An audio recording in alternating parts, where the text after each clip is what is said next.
Testing. Testing. Sound. One, two, three. Testing. Yep. This morning for breakfast, I had avocado toast.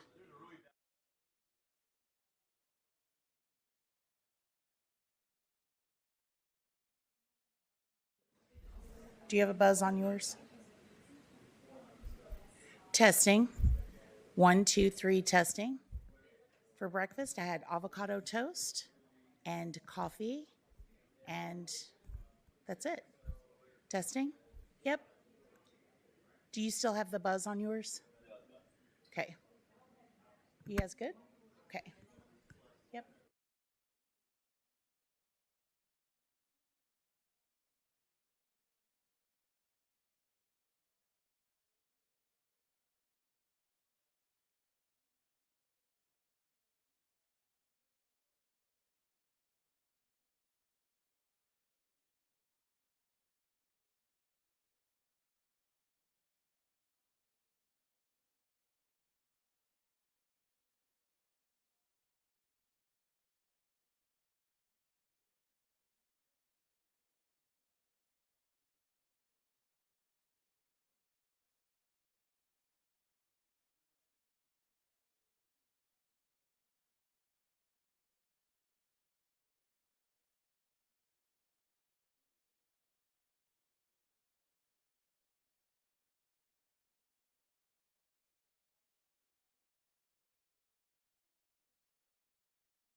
Critical Infrastructure Task Force can come join. We're going to get started here in 30 seconds.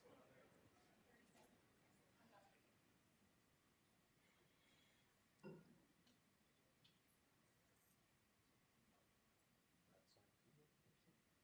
couple of guys from over here. Okay,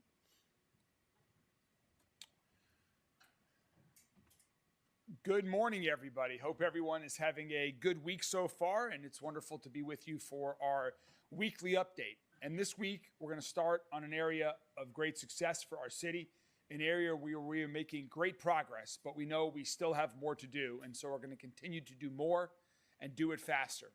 And that is in the area of the Critical Infrastructure Task Force.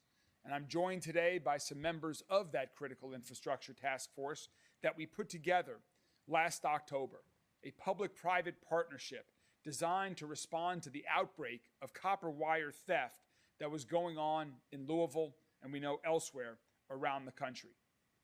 Copper wire thieves have targeted streetlights, communications infrastructure, and other things here in and around Louisville. Copper theft has caused millions of dollars in damages, and it can affect our critical infrastructure, including phone service and 911 calls. It can also create safety hazards for drivers, pedestrians, and neighborhoods, which become more vulnerable to other types of crime when street lights are out as a result of copper wire theft.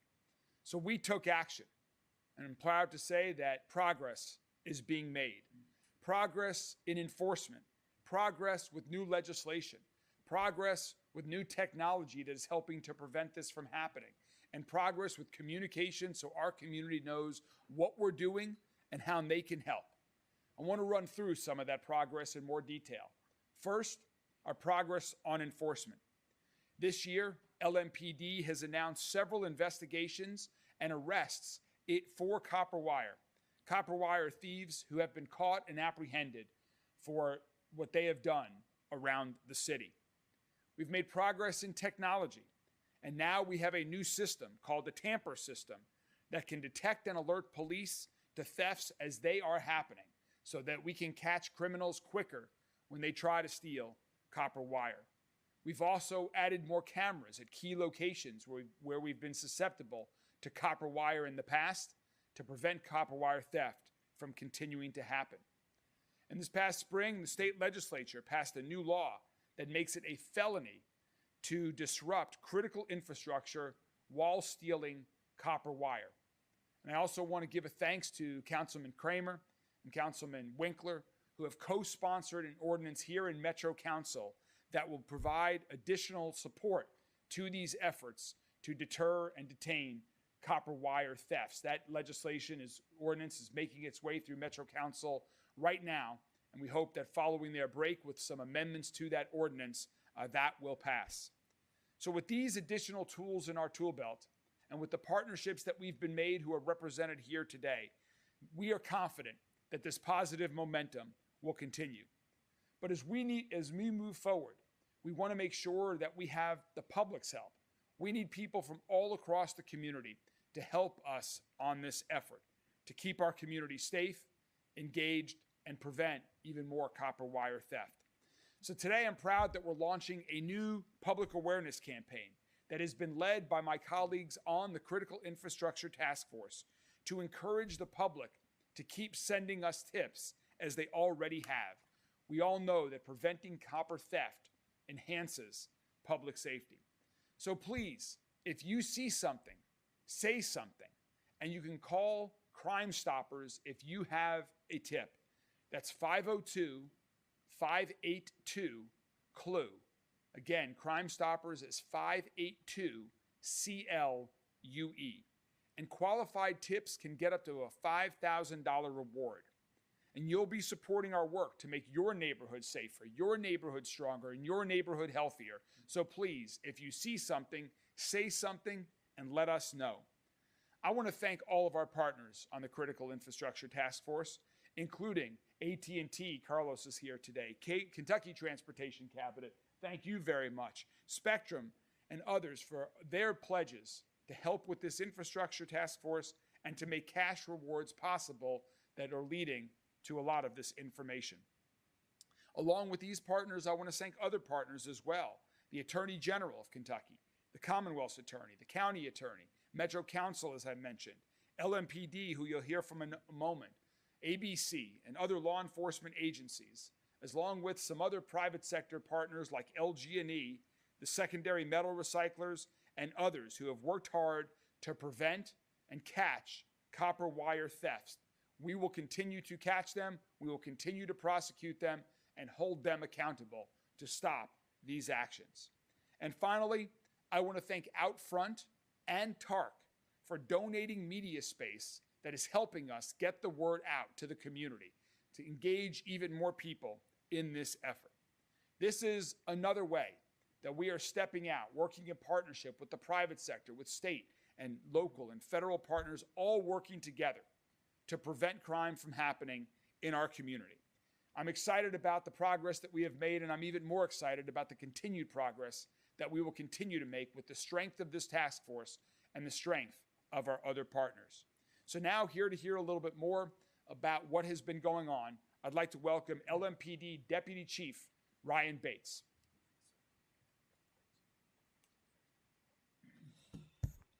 Thank you, Mr. Mayor. The LMPD just wants to kind of reiterate what the things that the mayor was hitting on, that metal theft is just not about the damage. It creates a lot of damage. It can attack our infrastructure. It also can affect people's broadband.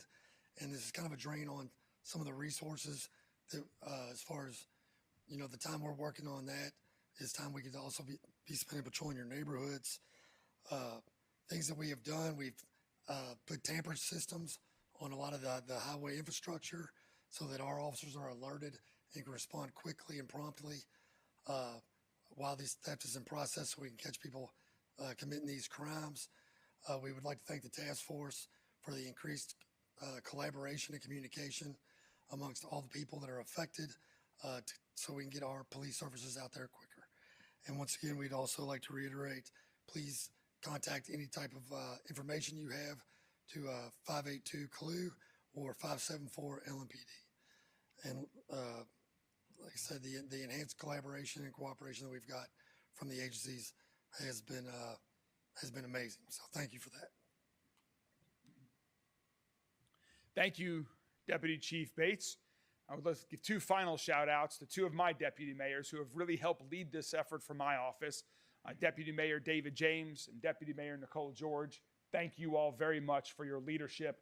Your work, our partners' work, is truly making progress. We have positive momentum in this area, and we will continue to move forward. So to everyone on the task force, thank you all very much. We greatly appreciate it.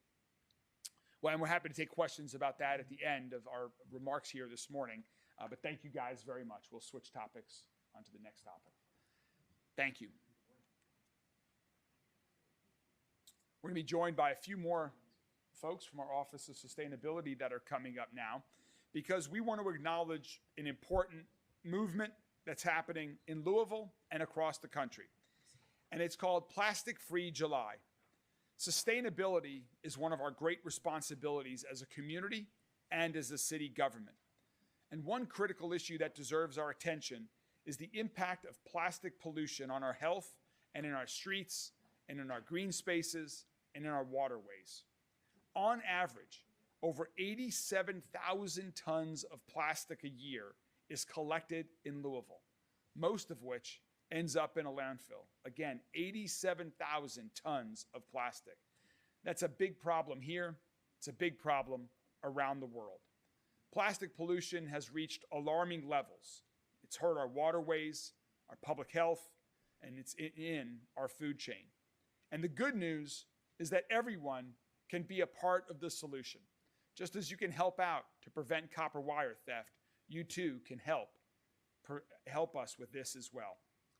We're joined here today by Councilwoman Betsy Rui. Thank you, Betsy, for joining us. And also, we were going to be joined by Councilman Khalil Batchan, who was unable to make it today. And I want to thank you all, the two of you, for sponsoring a Metro Council resolution that is aimed at reducing single-use plastics throughout Louisville. And also, your leadership on Metro Council Parks and Sustainability is also deeply appreciated. Thank you all very much.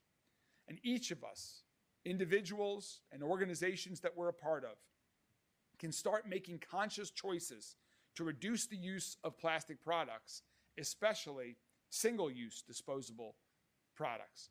I know that Rachel and I, when we go to the grocery store, we use canvas bags. People can also use travel mugs that I bring my protein drink to every day when I come to work. There are many ways, little ways, that we can each do our own bit to help in this effort. And so this month, we want to challenge everyone in the community to take that next step, to take a small step, to take a big step, to end plastic pollution by taking action. First, we want to encourage people to swap out and start using disposable products. Sorry, let me say that again. I messed that one up. We want to encourage people to start using reusable products instead of disposable products. And please, and to have some fun with it, take a selfie with yourself using a reusable product and tag it at Sustain Louisville for a chance to win a travel mug that we have from the Office of Sustainability. Secondly, we invite you to join us at a screening of the documentary We're All Plastic People Now on Thursday, July 24th at Trellis Brewing, hosted by Beyond Plastics Louisville, in partnership with my colleagues here in our Office of Sustainability.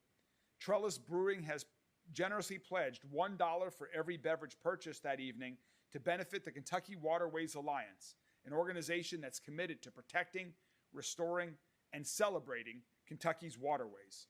So I think these are just a few of the ways that you all can help get engaged to help reduce the amount of plastic that is impacting our world. So I challenge everyone to think about how you use single-use plastics and see if there's a way to make a difference. Together, we can make our city healthier, greener, and safer for generations to come. And with that, I would like to introduce the Executive Director of my Office of Sustainability, Sumedha Rao, to share a little bit more about this important movement. Sumedha? Thank you, Mayor Greenberg, for your continued support and for championing sustainability. We really appreciate it.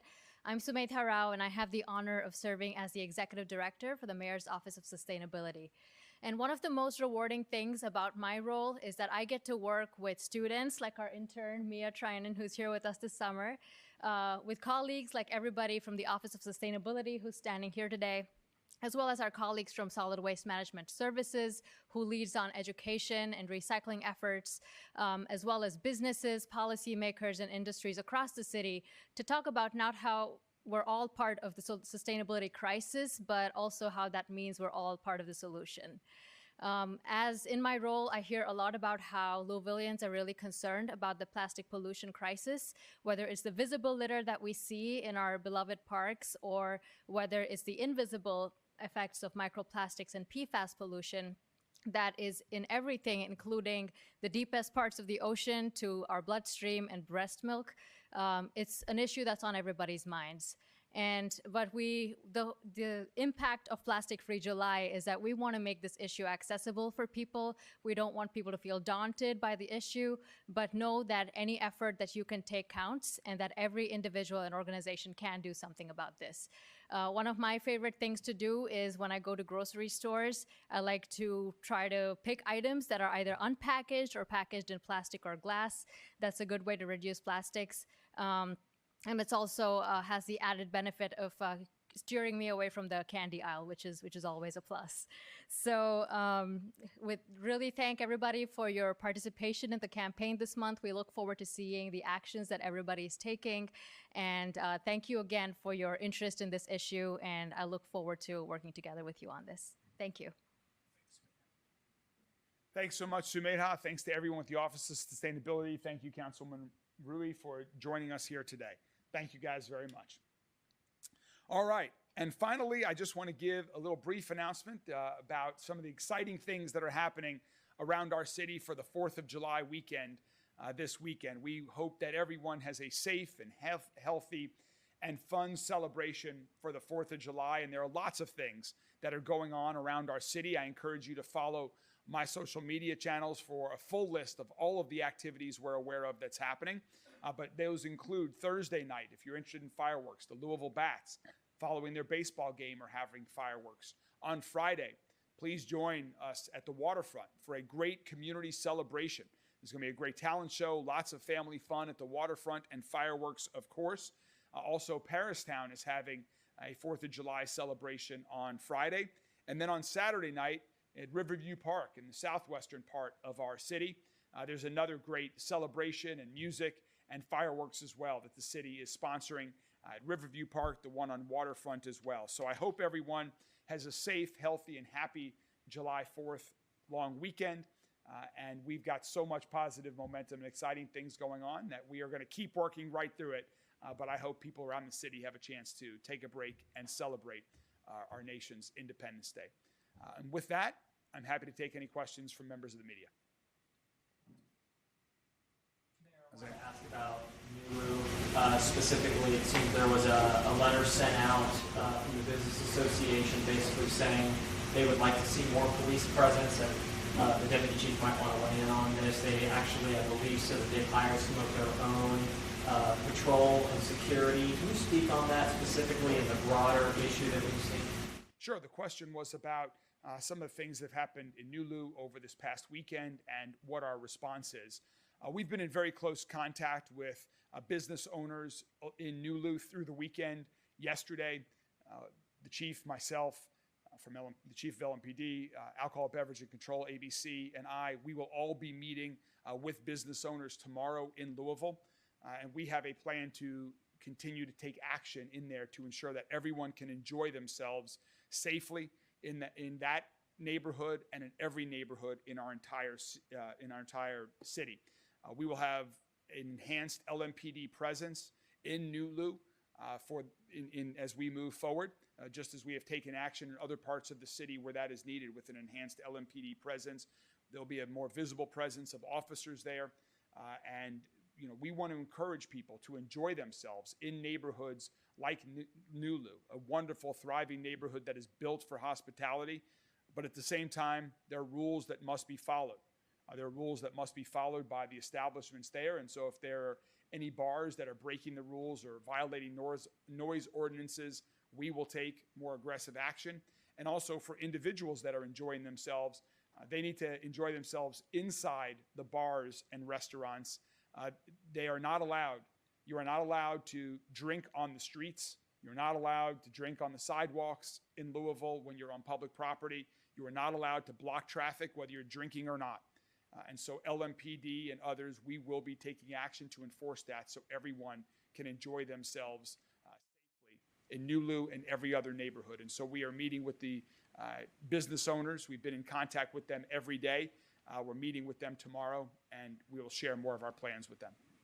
Reason to believe that businesses in Nulu are playing a role in this? I mean, you brought them up. I know we're talking about Bardstown Road too in the past. I mean, are we specifically talking about any things the businesses in Nulu are doing to contribute? I think the question was, are there businesses in Nulu that are contributing?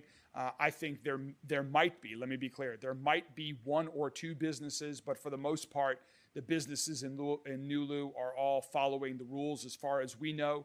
We thank them for following the rules. They've been very cooperative with ABC, with LMPD. They've given us information. They've cooperated with us to help address any concerns that they have. So this does not appear to be an issue where folks are not violating the rules, except in one or two instances. We will address those one or two instances. But again, we want people to enjoy themselves. That's what hospitality neighborhoods like Nulu are about. But there are places where you can do that and where you can't. You are not permitted to drink alcoholic beverages in public outside. You are not allowed to block the street. You are not allowed to block the sidewalk. And we will ensure that does not happen as we move forward. What are these couple businesses doing? I'm not going to get into details about that right now, but there is at least one bar we believe where there are some problems. We're in conversations with that bar. We have made it clear that there are some issues that they need to be dealt with, or we will take aggressive action. Creating an entertainment district would help solve some of these problems. And where do you stand on it? Where does the city stand right now? So there has recently been the question was about creating an entertainment district. There was recently a proposal to create a downtown entertainment district that would include most of the heart of the central business district going east to Nulu. We have pushed pause on that for right now. Given some of what we have been dealing with, we want to make sure that we have enough manpower to ensure that when we do create that, that safety is paramount and that there are enough officers in the evening, ABC and LMPD, to support any type of entertainment district in the formalized form that we were talking about doing. So we've pushed pause on that for right now. We're going to continue to focus on public safety, whether it's Nulu, Bardstown Road, the waterfront, any neighborhood. We want to ensure people can enjoy themselves but do it safely. And is this one group of people that's been doing this, or is it, I asked the deputy chief this last week, who's doing this? Who are organizing? Are they being organized by certain groups of people? These street takeovers, these large gatherings? Well, it appears to me to be a younger group of people, so in terms of how they organize themselves each time, I don't have that answer for you right now to provide, but it really doesn't matter when there are hundreds and hundreds of people that are drinking in public areas in the middle of the night. That is not permitted, that is not safe, and we will not allow that. Putting on LMPD staff, because you have already some stationed by the waterfront, you know why there. You got Bardstown Road, now you have this. I mean, how much of an issue is that, stretching the department thin to sort of prevent these? Yeah, the question was about how is this stretching LMPD. We are very fortunate to have a dedicated group of 1,000 plus officers at LMPD that are committed to public safety, and we have individuals that are volunteering to work overtime to ensure that on the weekends when people are most out and about, that we have the ample number of officers that we need to address these situations. But again, once again, we really want to encourage people. Last week, I joined 33 recruits of the new LMPD class, a great team that is joining one of the largest recruiting classes we have had, if not the largest recruiting class that we've had in years. There are wonderful opportunities to join the LMPD team with great benefits, great leadership, great opportunities for a career to make a difference, and I want to encourage people to join. Okay, Ryan. Oh, I'm sorry. No, you're okay. So, quick question, one more question about Nulu from me at least. We got word that a lot of businesses have been asked to close down a little bit earlier, like around 10 or so, by the mayor's office and the ABC. I was wondering if you could confirm that or not. There were some conversations about that, whether that request has gone out yet or not. I'm going to wait until after our meeting with the business owners tomorrow to comment about that. Again, we're looking at all different options. A lot of it involves, law enforcement, but there are other things as well, like enforcing the noise ordinance. If people are parked illegally, we will tow or cite cars as well. But the goal is to disperse, if crowds start to congregate in an unsafe way, to disperse them before that happens. Yes. What's your message to people who want to go to Waterfront Park this weekend and enjoy the fireworks and families and that kind of stuff? Just should they feel safe? Should they be on edge? My message to families all across Louisville is join me, join my wife, join my family at Waterfront Park this weekend. Enjoy the 4th of July celebration. We have law enforcement that is out and about all across the city to ensure that people are safe. There's great festivities planned in Waterfront. There are great festivities planned at Paristown. There are great festivities planned at Riverview Park. And we really want people to enjoy themselves. We are prepared for that, and we hope people enjoy themselves in a safe fashion. Thank you. Anything else? All right, thanks, guys.